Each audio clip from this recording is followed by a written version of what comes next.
You mentioned a couple of times the last game against Alabama, you had some defensive miscommunications that put y'all in a bind.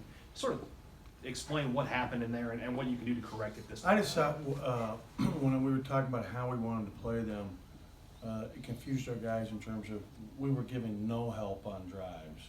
We were so concerned about being out on Shackelford and being out on Petty and being out on Kyra that we were basically playing one-on-one defense, and you were on island by yourself.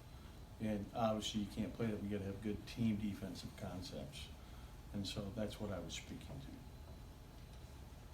Go ahead and get the microphone over to Logan, first row on the left.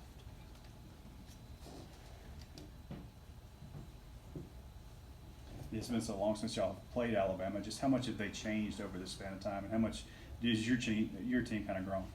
Yeah, well, I watched that game last night. Man, it's our defense was really something to be desired in that game, and so I think that we're better than we were the first time we played, and obviously they are as well. They're very talented. And you look at how they're shooting, and they've just gotten better and better, and they're coming off one of their most impressive wins of the year at Ole Miss, where they thoroughly dominated the game and won by 25 on the road, which is really hard to do in this league.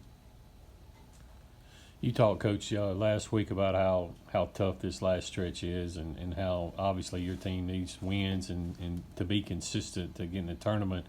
When you look back at the film, especially the A&M game, what things have to get better from a consistent standpoint? I just thought that our defensive intensity in that game particularly had to be better than it was. They're good. I mean, it's funny when you look at their net, and we talked about that going in. It wasn't even indicative of all how good Texas A&M is a problem. They're really a good team and very well coached, and they've grown an incredible amount. Got to give them credit for.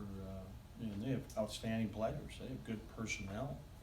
But we've got to be better. I mean, you look at and taking care of the basketball. I mean, we had 16 turnovers in that game that led to 22 points.